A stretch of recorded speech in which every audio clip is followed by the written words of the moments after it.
are receiving 3 times more in retirement benefits than the average private sector worker.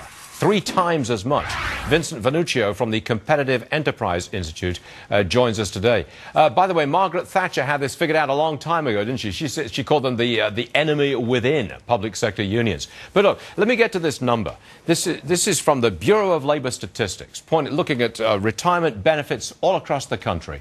3 times more for retired public sector workers than private sector workers.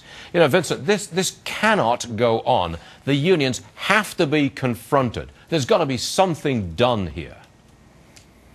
Well, that's right, Stuart. And, that's just on the benefit side. They also get paid about 20% more than those in the private sector with similar education and experience. Not only that, they pretty much have lifetime job security. So it used to be, okay, you have job security for your life, you get better benefits than the private sector, but you're paid less. Well, now you're getting paid more, you have lifetime job security, and you're getting outrageous benefits for the rest of your life. No. And I tell you, it's bankrupting states. Yes, that's obviously true. But if you who is going to confront the unions? Because their power is extraordinarily strong within state elections. They vote, their families vote. They put in power politicians who they're going to negotiate with. They essentially elect their future bosses and negotiating people. Who's going to confront them? Well, it's going to have to be a groundswell of taxpayers, because you hit the nail on the head, Stuart. There is a vicious circle. I mean, AFSCME, the American Federation of State and County Municipal Employees, was the largest outside spender. It wasn't the Chamber of Commerce or any business group. It was a union spending $90 million in the 2010 election to try to get their buddies in Congress and on the state and local levels elected. And it's a vicious circle. You have the unions giving to politicians, the politicians getting elected, giving more benefits, more pay to the government employees. Then the unions raise the dues. They have more money then to give to the elected officials who get reelected, and hence giving more money to the unions. It's a vicious circle. The cycle goes on, and it has to be taxpayers that eventually say, hey, enough is enough. Well, look, we're saying that 2011 is the year of the broken state, where reality, economic reality, confronts the finances of various states. Seems to me you've got 3 choices here. You can raise taxes to try to raise revenue to pay off these pensions.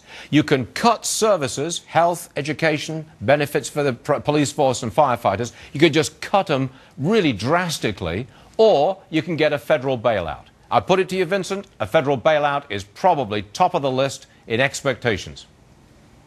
You're right. It is probably the list for states like California, Illinois, New York, New Jersey, the states that are really, really failing and have horribly mismanaged their pension plans. But there's a couple bills in Congress. One is going to be introduced by Representative Jason Chaffetz, which is simply a resolution saying, hey, we will not do any bailout for state pension funds. There's a couple others that are linked to more transparency in state pension funding, so we can get a handle on exactly how much money is owed. California by itself owes $535 billion. That's more than the gross domestic product of Poland or Saudi Arabia. The complete pension liabilities for all the states are estimated at upwards of $3 trillion. Am I right in saying that in Wisconsin, I think it was the governor, said we will not engage, we don't want to engage in collective bargaining with municipal worker unions? Is that the case in Wisconsin? Yeah, I have heard that, and I mean, just like New Jersey, he's getting an absolute blowback from these unions. I tell you, I have 2 other quotes. There was one guy who was a president a while back that said that government employee unions are absolutely ridiculous. You know who that was? That was Franklin Roosevelt. Another union leader, Samuel Gompers, who started the American Federal Liberties Union, the AFL, which was precursor to the AFL-CIO, also said that public unions are simply unmanageable. So you have a long history, but it wasn't until President Kennedy's election, where he wanted more union support, where he did an executive order which started paving the way for more public employees. All right, Vincent Vernuccio, we'll be keeping an eye on it, and so will you, of course, all the way through the year of the crisis in the States, 2011. Thanks, Vincent.